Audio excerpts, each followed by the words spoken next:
Donc, je pense que je vais, David, on s'était un peu calé pour que j'anime la première partie de cet atelier, consacré au financement de la formation, qui est souvent un passage obligé lorsqu'on souhaite changer pour une nouvelle vie professionnelle.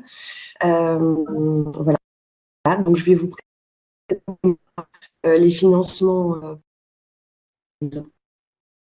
David, tu poursuivras avec les financements complémentaires proposés par Transition Pro. Alors, pour ce faire, je vais techniquement essayer donc de partager mon écran et de vous proposer un PowerPoint pour suivre cette présentation. Donc, je tente l'opération.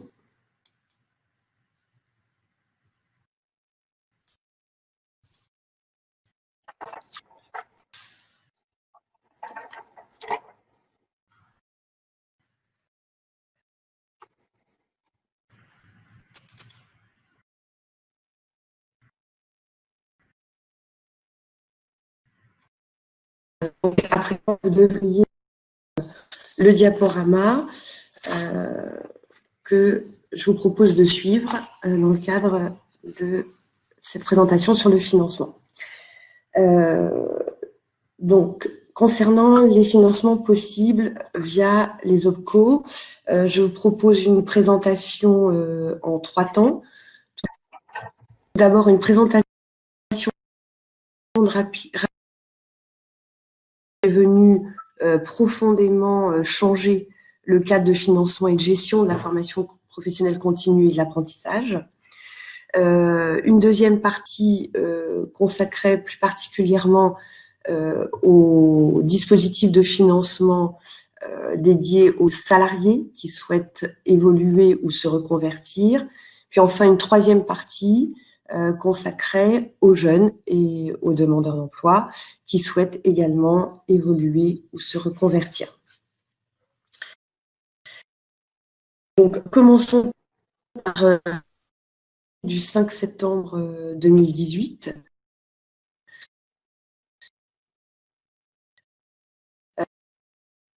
Important.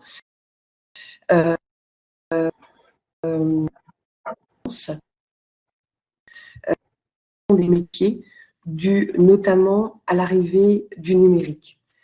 L'objectif principal de la loi est de favoriser, qui va ressortir aujourd'hui de notre présentation, plus de lisibilité, d'équité et de transparence pour les bénéficiaires. Cette loi a vu notamment la création d'un organisme important dont vous allez beaucoup entendre parler, qui s'appelle France Compétences. France Compétences, c'est une agence nationale qui est pilotée par l'État, par les régions et les partenaires sociaux, et qui les coûts de la formation.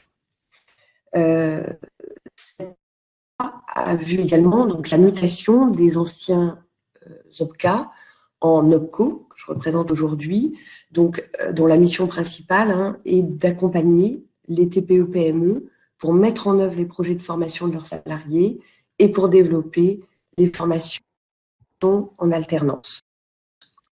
La mission des OPCO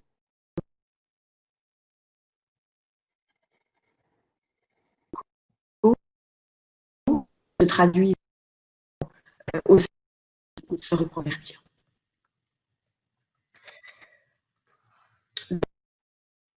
D'abord, faire un petit rappel. L'entretien professionnel.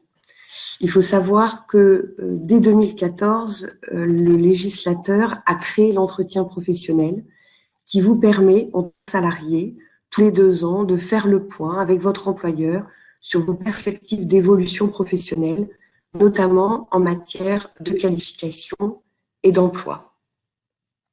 Il faut savoir que cet entretien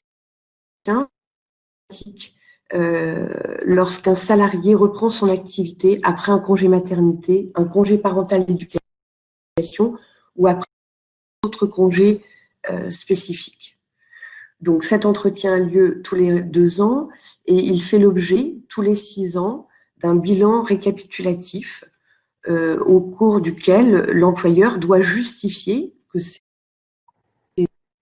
été mené et il doit montrer également que chaque salarié a pu suivre une action de formation non obligatoire, c'est-à-dire une action de formation qui ne conditionne pas l'exercice de l'activité ou de sa fonction. Si on revient à l'entretien professionnel obligatoire tous les 2 ans, dans le cadre de cet entretien, il faut savoir que l'employeur est tenu d'informer les salariés sur 3 dispositifs qui peuvent servir vos projets d'évolution ou de reconversion. Ces 3 dispositifs sont le conseil en évolution professionnelle,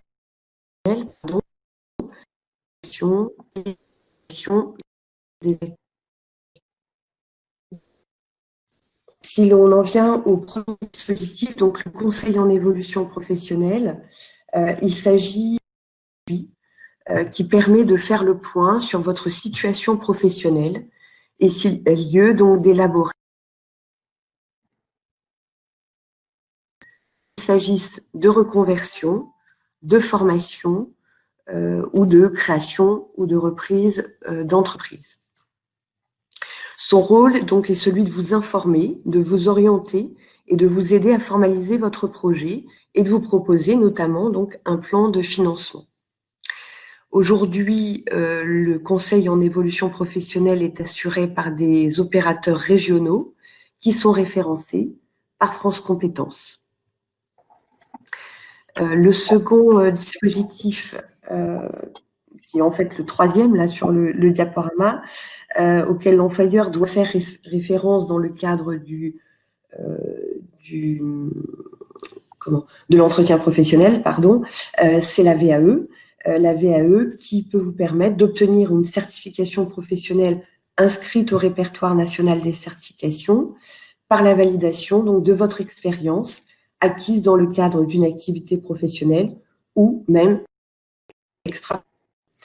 La VAE, dans le cadre du plan de compétences de votre entreprise, mais aussi du l'expérience. Et ça, je pense que David vous en reparlera dans un second temps, et dans le cadre du compte personnel formation. Le compte personnel formation, c'est le troisième dispositif auquel de vous parler dans le cadre de cet entretien professionnel.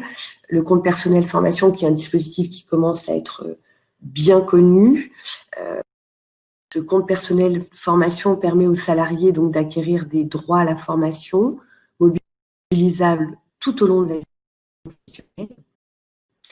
Et la personne est ouverte dès l'entrée dans la vie professionnelle, quel que soit son travail et quel que soit l'âge du salarié. Ce compte personnel formation travail à raison maximum de 500 à 800 € dans la limite à 8 000 €. Le compte personnel formation est dorénavant géré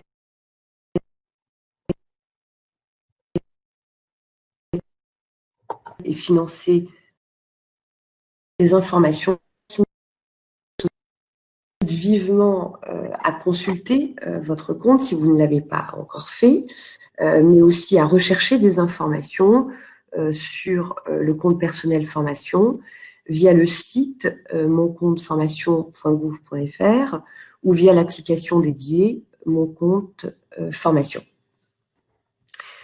Il est à noter quand même que lorsque la durée de la formation que vous envisagez est supérieure à vos droits acquis sur votre compte, il est possible de faire une demande d'abondement en droits complémentaires qui peut être financée notamment par vous-même, par votre employeur dans le cadre du plan de développement des compétences de votre entreprise ou encore par l'État, par les régions, par Pôle emploi, ou l'UNEDIC, ou encore l'AGEFIP, ainsi en fonction de votre situation. Donc voilà pour ces 3 dispositifs, dont je rappelle, auxquels l'employeur est tenu de vous informer dans le cadre des entretiens professionnels. Je continue. J'aimerais maintenant faire un zoom sur un tout nouveau dispositif qui s'appelle PRO-A, qui a été mis en place dans le cadre de la loi du 5 septembre 2018 et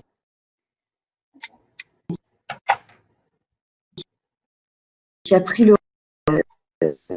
dispositif aux salariés en contrat à durée indéterminée ou aux salariés placés en activité partielle pour des raisons économiques notamment, ainsi qu'aux salariés en contrat unique d'insertion à durée indéterminée. Il s'agit donc d'un dispositif qui vise la reconversion ou la promotion par l'alternance. Et il s'adresse donc aux personnes qui ont un niveau de qualification inférieur à un niveau Bac+3, c'est-à-dire un niveau licence. Dans le cadre du PRO-A, vous pouvez suivre une formation qui vise un diplôme ou un titre à finalité professionnelle au RNCP, également des CQP, donc certificat de qualification professionnelle, ou une VAE, ou l'acquisition du socle de connaissances et de compétences. Donc,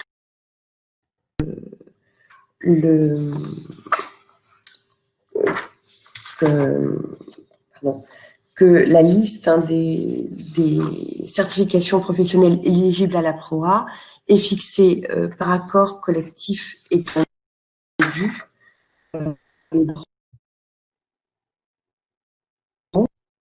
au métier en fonction ou en mutation.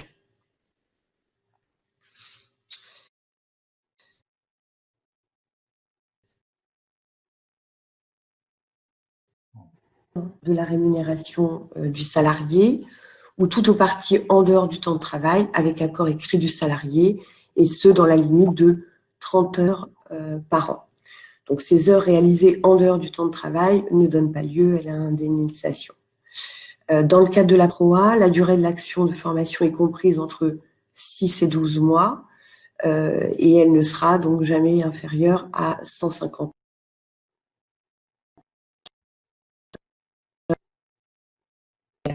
et le certificat CLEA.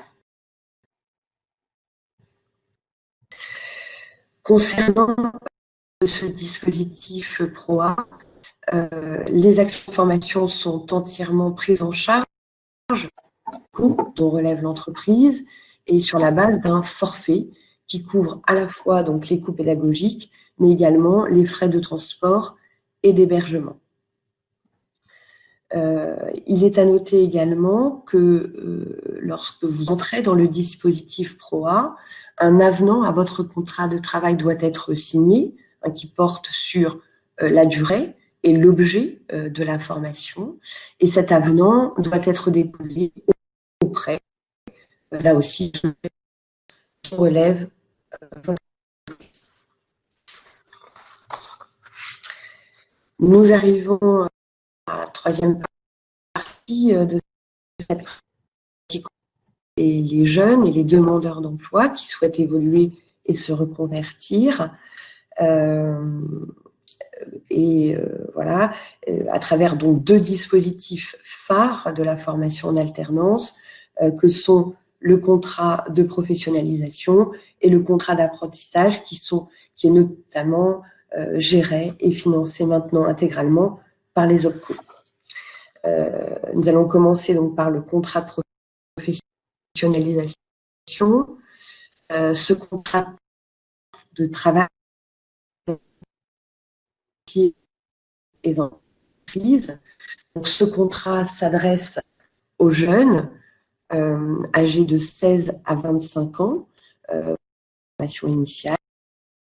Il s'adresse également aux demandeurs d'emploi de 26 ans et plus inscrits à Pôle emploi et aux bénéficiaires du RSA, de l'ASS ou de l'AAH et aux personnes ayant bénéficié d'un contrat unique d'insertion.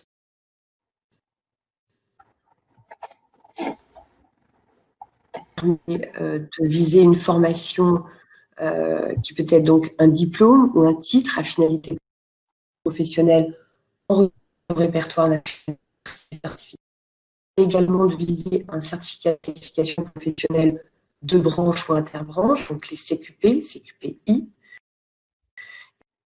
les classifications de conventions collectives nationales de branche. Donc 3 types de certifications visées par le contrat de professionnalisation.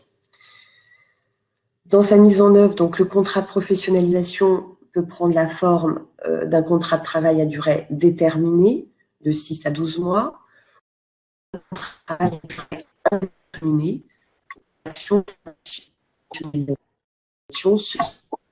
au début du contrat, 6 à 12 mois. Il est à noter que pour les jeunes sans qualification ou les demandeurs d'emploi inscrits depuis plus d'1 an à Pôle emploi et les bénéficiaires des minima sociaux, le contrat peut être allongé pour une durée allant jusqu'à 36 mois. Donc, la durée de la formation dans le cadre du contrat de professionnalisation est comprise au minimum entre 15 et 25% du contrat et ne sera jamais inférieure à 100 heures. Dans le cadre du contrat de professionnalisation est comprise entre 55% et 100% du SMIC en fonction de votre âge et de votre niveau de qualification. Vous voyez. Concernant le financement du dispositif contrat de professionnalisation, les coûts pédagogiques de la formation sont pris intégralement en charge par les OPCO sur la base d'un forfait fixé par les branches professionnelles, et il est à noter qu'il n'y a aucun reste, c'est-à-dire qu'aucune contrepartie ne peut lors de l'inscription en centre de formation. Le second dispositif d'alternance est le contrat d'apprentissage qui vient de connaître de nombreuses évolutions dans le cadre de 2018. Donc le contrat d'apprentissage, lui, s'adresse aux jeunes âgés entre 16 et 29 ans. Il faut savoir que par le passé, donc, ce contrat était limité donc, aux jeunes âgés entre 16 et 25 ans. Donc, il y a une évolution importante aujourd'hui. Donc, l'obtention de CP.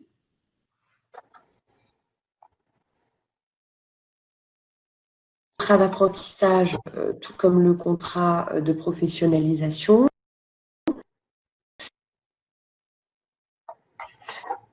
de 6 à 3 ans,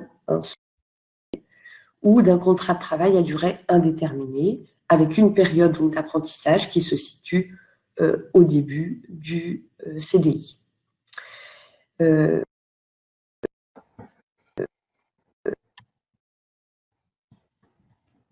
Ne peut être inférieure, elle, à 25% de la durée totale du contrat. Durant le contrat d'apprentissage, la rémunération varie cette fois entre 27 l'année. Donc, c'est le tableau du diaporama.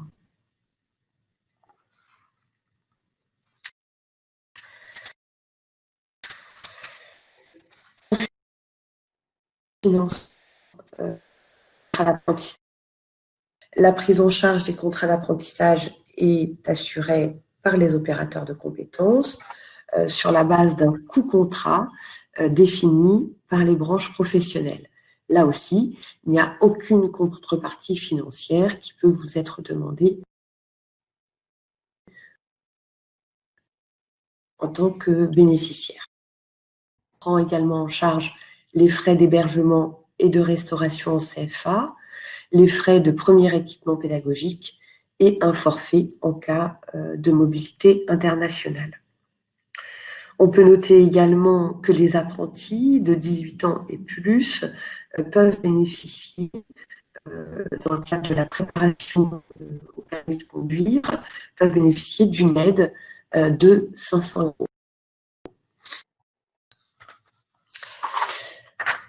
Voilà.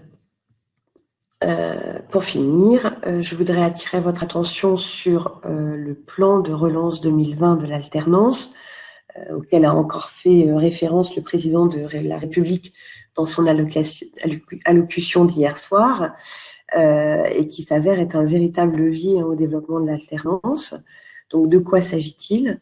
Il faut savoir que les entreprises qui recrutent en alternance, donc soit en contrat de professionnalisation, soit en contrat d'apprentissage, entre le 1er janvier 2020 et jusqu'au 28 février 2021, bénéficient d'une aide exceptionnelle pour la première année du contrat. Donc, cette aide, elle est de 8 000 euros pour un alternant de 18 ans à moins de 30 ans et de 5 000 euros pour le recrutement d'un alternant de moins de 18 ans. Et ce, quel que soit le niveau de diplôme ou titre visé. Donc, voilà, il faut savoir que cette aide aujourd'hui incite vraiment les entreprises à recruter en alternance, dans un contexte, on le sait, qui est très particulier. Mais voilà. J'espère pour la parole à David de Transition Pro. N'hésitez pas, si vous avez des questions, à nous les poser sur le chat du stand virtuel de l'Opcommerce dans le cadre du salon, ou sur notre adresse mail lopcommerce37@lopcommerce.com. Et je vous invite également, pour plus d'informations, le site de l'Opcommerce. Je vais faire ça en ressortant.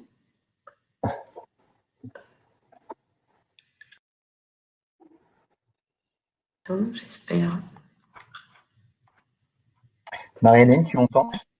Oui, voilà, David. Écoute, merci pour tes éléments de présentation. Je pense que l'essentiel du message sera passé. On a eu quelques soucis au niveau du son parfois, mais tes slides de présentation étaient très clairs et présentaient clairement les dispositifs en lien notamment avec l'entreprise et donc notamment les dispositifs qui financièrement sont pris en charge par l'opérateur de compétences pour le secteur commerce. Moi, je vais essayer de présenter maintenant les dispositifs qui sont plutôt dédiés à la reconversion en tant que telle et qui sont à l'initiative du salarié. Et je vais essayer de faire de même que toi, de présenter mon PowerPoint. Alors,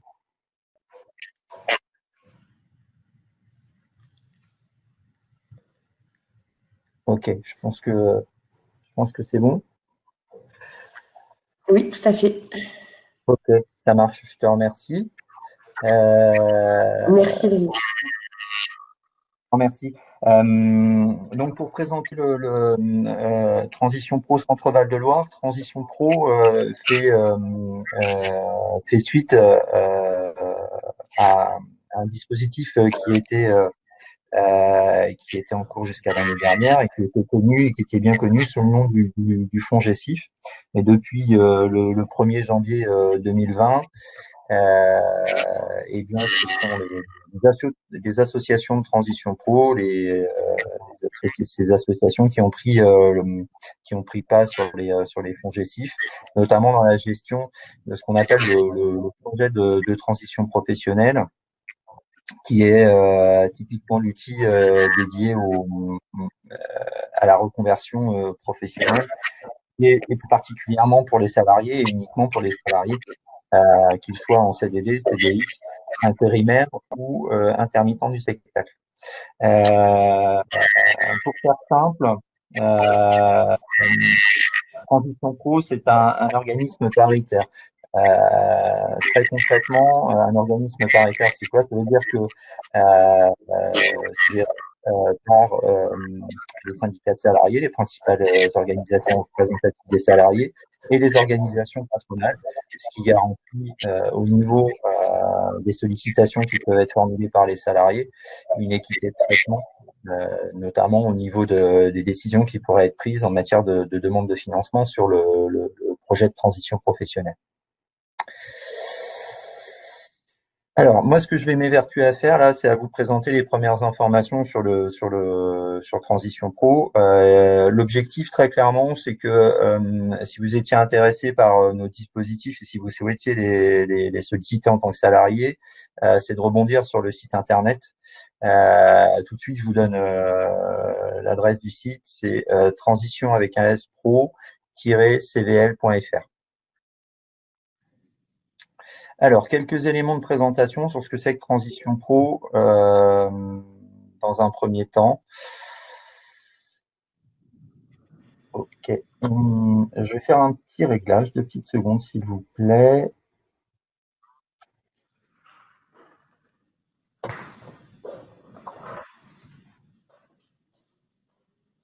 Alors, on me demande quels sont depuis le salon.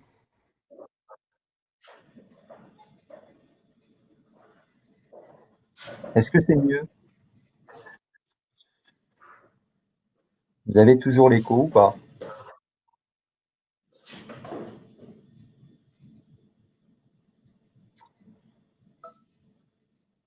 Ok. Apparemment, il n'y a plus d'écho. Donc, sur la présentation, j'espère pouvoir.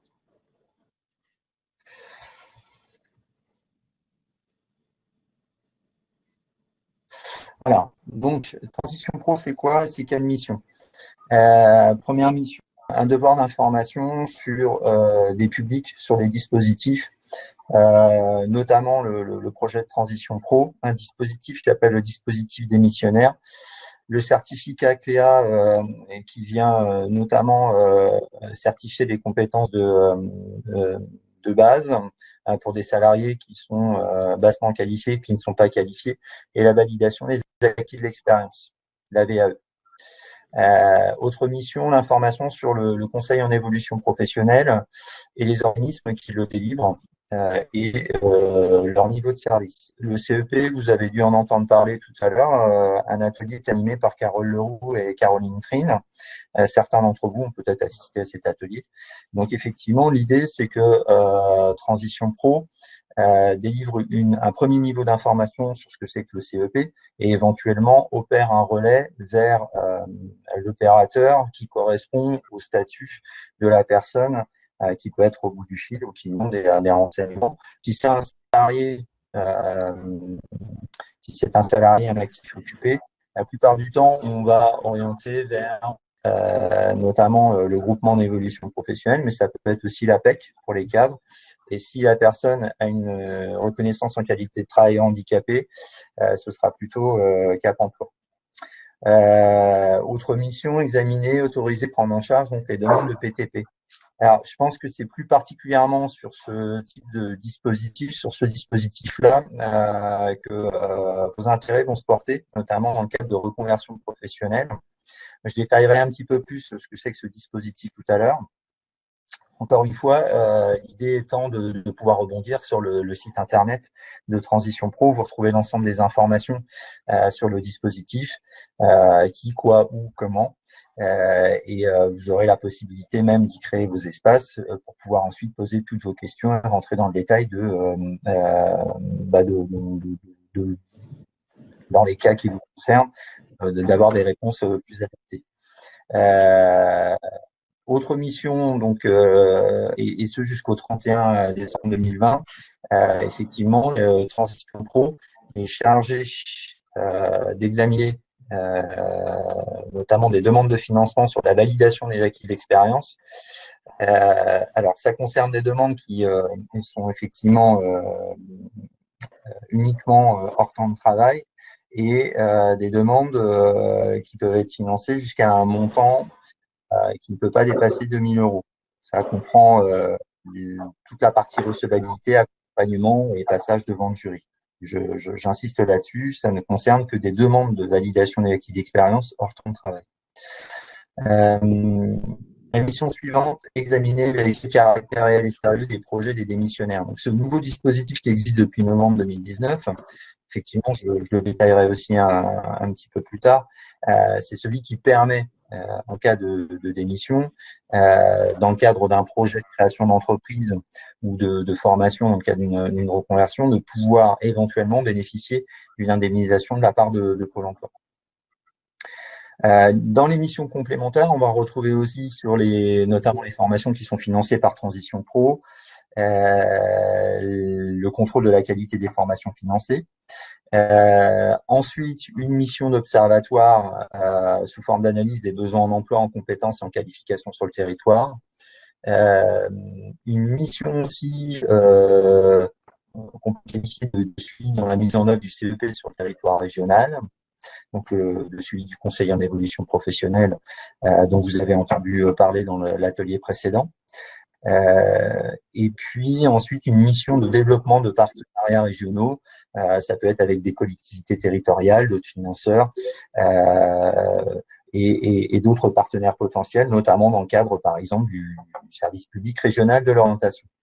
Nous sommes aussi en charge de la gestion de la certification CLEA, notamment par rapport à l'organisation des jurys, par rapport à la délivrance de cette certification. J'y reviendrai tout à l'heure. Et puis, Transition Pro est aussi chargé d'animer le point information conseil VAE pour le département du Loiret. Alors, effectivement, on est passé du FONGECIF à Transition Pro, et donc ça veut dire derrière une nouvelle organisation au niveau des équipes notamment. Voilà. Aujourd'hui, l'activité de Transition Pro, pour que vous sachiez à qui vous allez avoir affaire si vous demandez le financement, un financement, notamment dans le cadre du PTP à Transition Pro. Aujourd'hui, Transition Pro, c'est une organisation en 3 pôles. Un pôle d'information instruction, puisqu'il faut bien effectivement répondre aux questions entrantes des publics. Je vous le disais tout à l'heure, on a une mission d'information par rapport à ces publics, notamment les salariés qui sont demandeurs ou potentiellement demandeurs de financement. On a ensuite un pôle expertise qui se dédie plutôt à la fonction observatoire, suivi qualité que j'ai décrit tout à l'heure, la partie partenariat, la partie suivi et organisation de CLEA, le suivi du CEP. Et puis un pôle gestion qui va s'occuper de toute la partie effectivement remboursement des salaires, suivi financier, décaissement, règlement par rapport au dispositif PTP, mais ça peut être aussi sur toute la partie VAE, puisque Transition Pro peut financer effectivement de la VAE également. Un oubli de ma part, effectivement, le pôle information est aussi chargé de l'instruction des dossiers qui sont entrants chez nous sur les demandes de financement. Donc, ce service a la mission notamment de viser au préalable, avant le passage en commission d'instruction, les dossiers et de les chiffrer pour que effectivement la commission puisse examiner en les meilleures dispositions, la commission d'instruction en les meilleures dispositions et avec le plus de clarté possible les dossiers. Voilà, en matière d'organisation, effectivement, les équipes sont réparties de la façon suivante. Je vais passer assez rapidement sur cette slide. Et on va passer tout de suite au dispositif. Alors, les dispositifs qui sont effectivement gérés par Transition Pro, et notamment le projet de transition professionnelle, ce qu'on appelle communément le PTP. Ce projet de transition en 2019, en termes de données chiffrées, c'était 1084 demandes déposées et étudiées par la commission paritaire. Pour 1023 demandes, ça concernait des salariés en CDI, je le rappelle. Nous, notre fonds de commerce à Transition Pro, notre client, notre bénéficiaire, c'est un salarié qui peut être en CDI ou en CDI. D'accord. Donc 1023 CDI en 2019, 1023 demandes de CDI, de salariés en CDI et 61 demandes de salariés en CDD.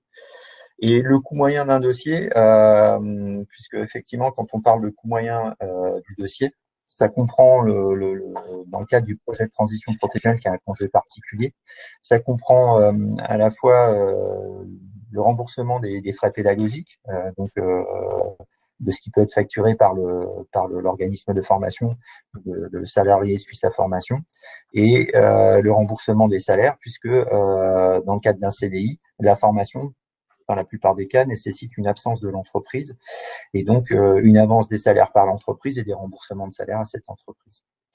Voilà pour les données chiffrées 2019. Aujourd'hui, au 15 octobre, on est à 700, pratiquement 800 demandes de PTP examinées, 443 acceptées, ce qui fait un taux d'acceptation de 55% des demandes qui ont été accordées. Donc, effectivement, aujourd'hui, on a tendance à dire qu'effectivement, un dossier sur deux déposé en PTP, en projet de transition professionnelle, est accepté. Ce qui sous-entend que il n'y a pas de garantie de financement, bien que les droits soient ouverts et que le salarié réunisse effectivement statutairement les droits à une demande de financement. Alors, comme je vous le disais tout à l'heure, sur le site transition-pro-centre-val-de-loire-cvl.fr, vous trouverez toutes les informations donc sur ce dispositif, notamment en matière d'ouverture des droits. Et vous avez donc la possibilité d'accéder à différentes données sur les conditions d'accès, les démarches, les modalités d'examen en commission paritaire et les règles de prise en charge, c'est-à-dire les montants.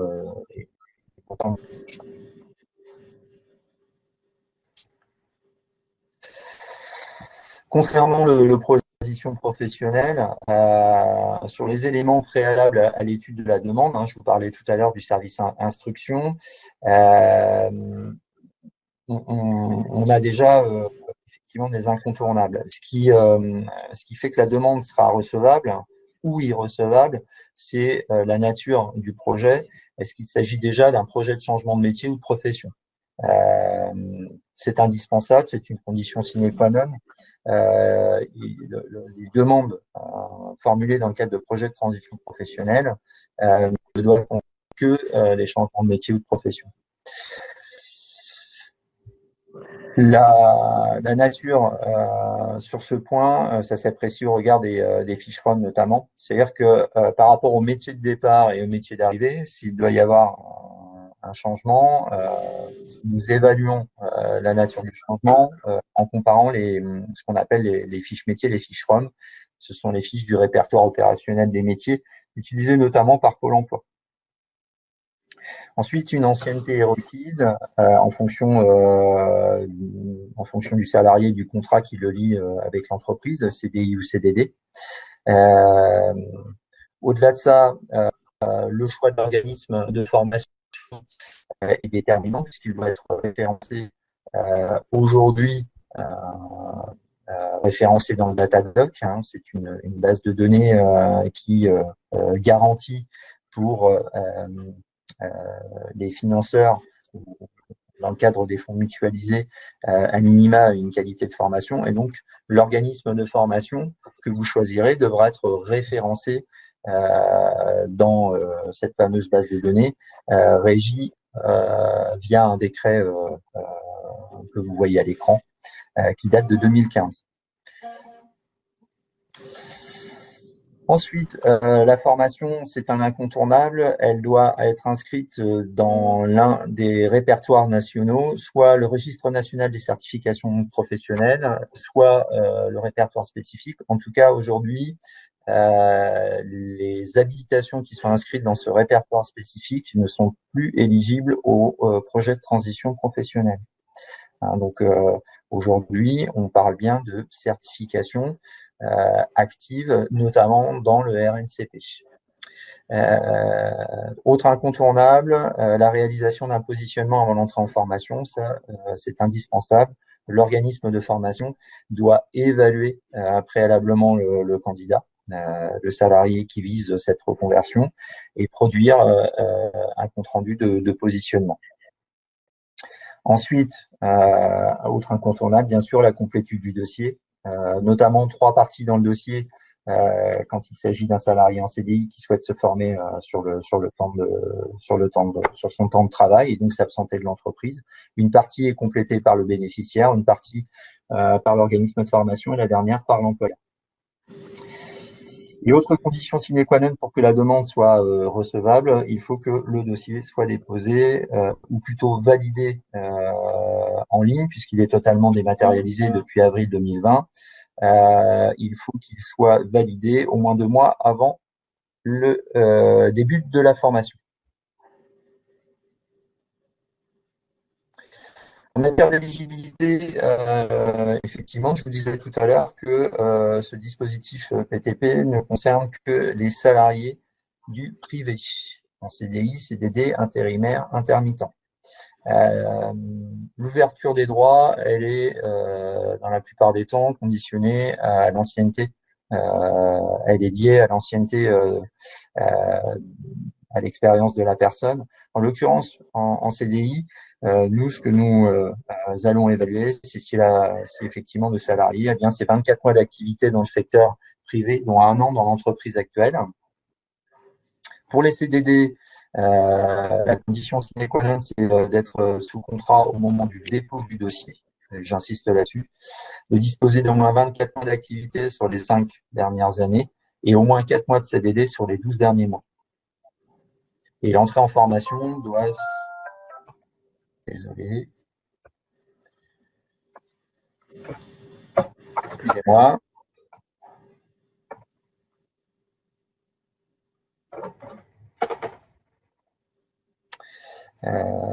L'entrée en formation doit intervenir au minimum, au plus tard dans les 6 mois qui suivent la fin du contrat.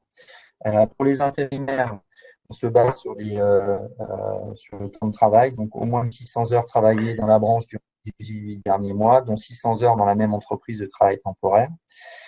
Et pour les CDI intérimaires, les périodes non actives sont prises en compte.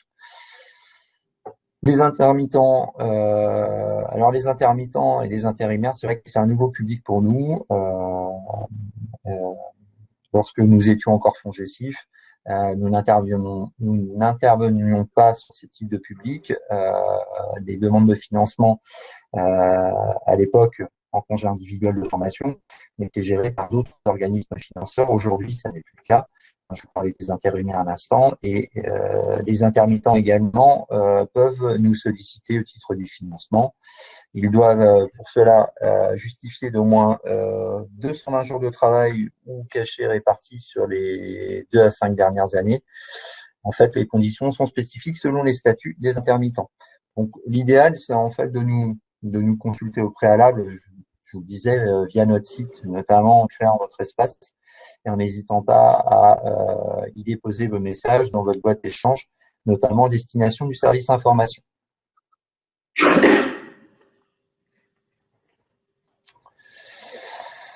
Alors, ensuite, effectivement, une demande de financement, elle est déposée, elle doit réunir un certain nombre de conditions, elle est instruite, elle est étudiée par une commission qu'on appelle la commission d'instruction, qui est composée de 10 membres et qui fonctionne sur le principe du paritarisme que j'évoquais tout à l'heure. Donc, vous avez autant de représentants dans cette commission des principales organisations représentatives des salariés que des et autant de représentants pour les organisations patronales.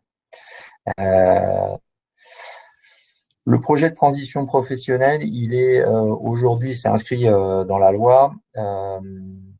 Il est examiné, il repose, notamment l'examen repose sur son examen repose notamment sur la cohérence du projet de transition professionnelle. La cohérence du projet de transition professionnelle, c'est tout ce qui correspond aux éléments de départ, les éléments déclencheurs, mais aussi toutes les démarches qui ont conduit à valider le projet. Euh, Ça, c'est un attendu de la commission d'instruction, et c'est inscrit dans la loi. La pertinence aussi du parcours de formation et des modalités de financement. Qu'est-ce qui a conduit à ce choix de formation? Est-ce qu'il y a eu une mise en concurrence entre organismes de formation? C'est-à-dire que pour plusieurs formations qui mèneraient au même projet, comment a été opérée la mise en concurrence? Et puis au-delà de ça, quels sont les éléments de la formation qui ont été prépondérants dans le choix de cette formation? Le troisième critère qui va être pris en compte, bien évidemment, le juge de paix, ce sont les perspectives d'emploi à l'issue de la formation. Est-ce qu'elles sont avérées ou pas? Comment c'est amené par le porteur de projet? Comment c'est défendu et argumenté? C'est-à-dire effectivement, est-ce que il y a eu contact avec des recruteurs potentiels? Comment la personne a évalué le marché potentiel de l'emploi? En fait, sur ces trois critères, c'est quelque chose qui, de façon optionnelle, peut être travaillé dans le cadre notamment du conseil en évolution professionnelle qui a pu vous être décrit précédemment dans l'atelier précédent. Et typiquement, le conseil en évolution professionnelle permet de travailler sur ces trois aspects-là dans le cadre notamment de l'accompagnement qui peut être proposé par les différents opérateurs du conseil en évolution professionnelle. Voilà pour les trois critères qui sont des incontournables dans l'étude d'une demande de financement de PTP. Et au-delà de ça, la commission d'instruction va s'appuyer aussi sur un certain nombre de priorités qui sont nouvelles et qui vont entrer notamment en vigueur à partir de la prochaine commission, c'est-à-dire celle du 28 octobre prochain. Hein, donc, on a des priorités, comme vous pouvez le voir, qui sont relatives notamment au public, les salariés, et on a des priorités qui sont relatives aux actions, plutôt aux projets. Donc, ces éléments-là, vous les retrouvez effectivement sur le site pour pouvoir les intégrer d'autant mieux. Je vais essayer d'avancer un petit peu dans le déroulé de la présentation puisque il est déjà -10 et effectivement, on va essayer de répondre à quelques questions ensuite. Alors, on insiste bien aussi sur le fait, c'est ce que je vous disais tout à l'heure, que si le projet de transition professionnelle est un dispositif auquel peuvent prétendre les salariés, l'accord de financement n'est pas acquis et dépend du budget alloué. L'autre dispositif qui peut être à privilégier dans le cadre d'une reconversion, et c'est le dispositif démissionnaire, donc le projet pour les démissionnaires. Quelques éléments chiffrés à ce jour. 289 demandes auprès de la commission d'instruction, notamment la commission paritaire, 252 attestés. Donc, ça veut dire que effectivement, 252 projets ont vu un avis favorable sur leur caractère réel et sérieux. Parmi tous ces projets, 30% de demandes pour des reconversions avec formation. Encore une fois, vous retrouvez toutes les informations sur ce dispositif en matière d'ouverture des droits sur le site Transition Pro Centre Val de Loire. En fait, le dispositif démissionnaire, très concrètement, pour un salarié, c'est la possibilité de mettre en place, de pouvoir démissionner de son entreprise avec un maintien d'indemnisation à partir du moment où il est en capacité de démontrer qu'il a un projet qu'il est en capacité de démontrer le caractère réel et sérieux de son projet auprès de ce qu'on appelle la commission paritaire interprofessionnelle régionale, autrement dit la commission d'instruction chez nous, à Transition Pro. L'une des obligations, c'est de passer les conditions pour déposer une demande, avoir un projet de reconversion avec formation, ou un projet de création avec reprise d'entreprise avec formation, ou un projet de création ou reprise d'entreprise sans formation. Ce qui est important et ce qu'il faut souligner, c'est que Transition Pro n'intervient pas sur le financement pour les dispositifs démissionnaires. Comme je le disais tout à l'heure, la commission d'instruction chez nous n'est chargée que d'intervenir sur, que d'évaluer le caractère réel et sérieux de la demande. Voilà. Donc l'idée, c'est effectivement de remplir notamment les conditions. Et avant de démissionner, alors surtout, il faut être super prudent par rapport à ça parce que l'impératif, c'est de pouvoir se confronter la validité de son projet, notamment à un conseil en évolution professionnelle.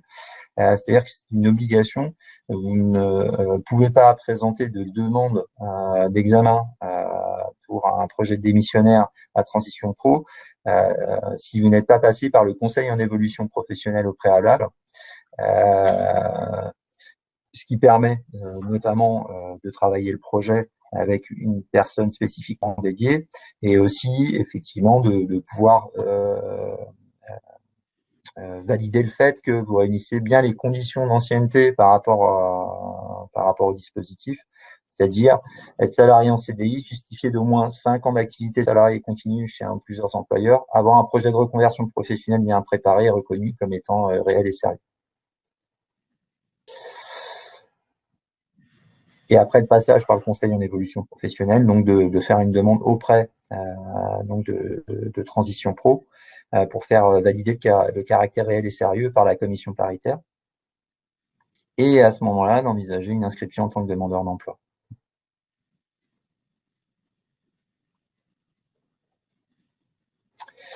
Alors, autre dispositif qui peut permettre la reconversion, on en a parlé tout à l'heure. Effectivement, c'est nouveau. Transition Pro en charge de financer les VAE uniquement pour des VAE qui se dérouleraient hors temps de travail. Le forfait, il est à hauteur de 2 000 €. Ça comprend dans les différentes phases de la VAE la recevabilité, l'accompagnement et l'examen par le jury. Et ça concerne donc les salariés du secteur privé, quel que soit leur statut, CDI, CDD, intermittent, intérimaire. Donc en matière de VAE, tout à l'heure, Marie-Hélène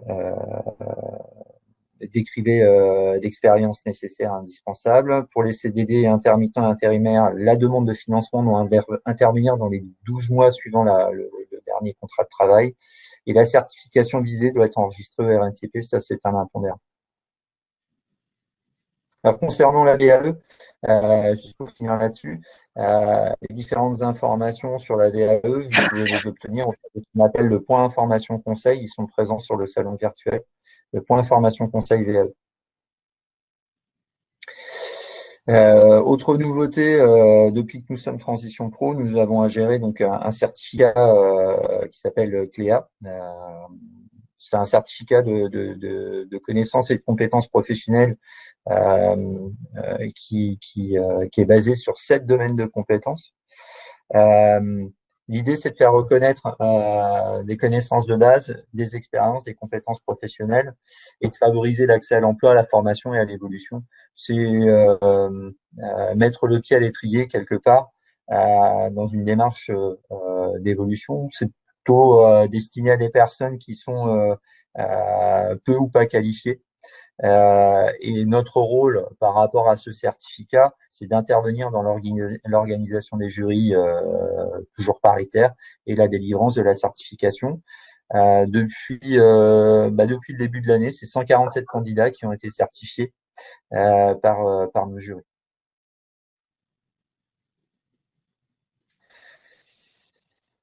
Et puis nous avons aussi donc la gestion du point information conseil du Loiret en VAE. Je passe très vite là-dessus puisque ça ne concerne pas le 37. Vous trouvez l'équivalent dans le 37 et donc je le répète, ils sont présents sur le salon. En résumé, pour les financements et par rapport au dispositif, le démissionnaire, nous ne finançons pas. Hein, nous gérons et nous organisons effectivement les commissions. Pour le démissionnaire, l'idée c'est qu'il y a un passage obligé par le CAP en amont. Ce qu'il faut retenir, c'est qu'il n'y a pas de financement de transition pro. La commission se prononce uniquement sur le caractère réel et sérieux du projet et délivre une attestation. Et donc le candidat, c'est un impondérable, il a besoin de cette attestation pour pouvoir effectivement faire valoir ses droits à l'indemnisation et l'assurance chômage.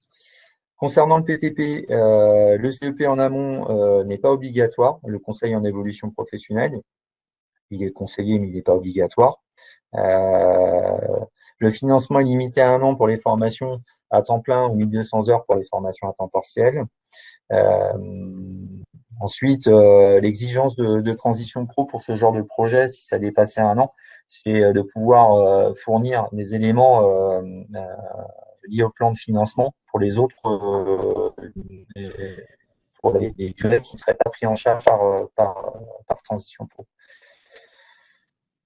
L'autorisation d'absence est obligatoire pour des absences sur les CDI. La prise en charge des salaires, elle est à 100% et plafonnée, comme vous pouvez le voir, notamment à partir des 2 SMIC bruts, elle est plafonnée à 90%. Coût pédagogique en complément du budget disponible sur le compte CPF, ça veut dire qu'il y a pour le PTP en tout cas, on utilise votre CPF dans tous les cas et on vient compléter, Transition Pro vient compléter le CPF. Voilà, avec un plafond qui est à 18 000 € hors taxe sur le total ou 27,45 € hors taxe de l'heure. Et on précise aussi qu'il peut y avoir de possibles participations forfaitaires sur les frais annexes, déplacement, hébergement et restauration. Concernant le PA, pas de financement. Transition Pro a juste le rôle d'organiser les jurys paritaires, la délivrance des certifications. Et encore une fois, ça peut être un pied mis à l'étrier pour envisager une reconversion ou une évolution professionnelle.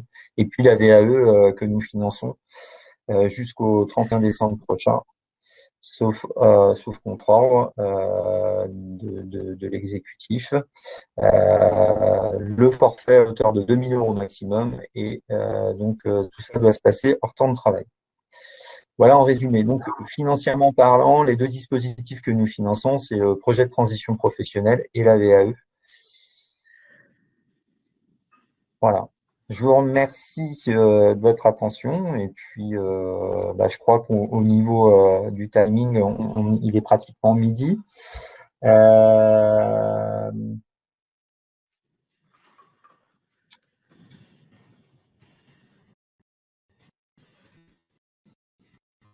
Voilà. Marie-Hélène, tu es toujours là? Oui, je suis toujours là, je t'ai écouté avec attention. Ok, Cette présentation. ça marche. Bon, j'espère avoir été suffisamment clair. Essayer de voir si on a des messages, des questions peut-être. Alors, on peut peut-être inviter les personnes qui nous écoutent à nous poser les questions sur le chat de nos stands Ouais, respectifs, c'est une bonne idée. parce que je crois que l'on doit conclure. Okay. Bon, encore une fois, dans l'idée, voilà, de cette présentation, l'objectif très clairement, c'était de pouvoir donner les premières clés, les premières informations, et bien évidemment de se tenir à disposition sur le salon et au-delà sur nos sites respectifs, se tenir à disposition des personnes qui seraient intéressées, qui auraient des questions. Complètement. Voilà. Moi, je répondrai à vos questions sur le chat lié à mon stand. Je pense que Marie-Hélène, tu feras de même. De la même façon, hein, nous sommes 2 à pouvoir répondre aux questions là jusqu'à 15 heures. Ok. Eh ben, écoute, c'est parfait. On va pouvoir conclure, prendre congé et puis vous dire à très bientôt en espérant avoir répondu à certaines de vos interrogations. Merci Marie-Hélène. Merci à tous. Et à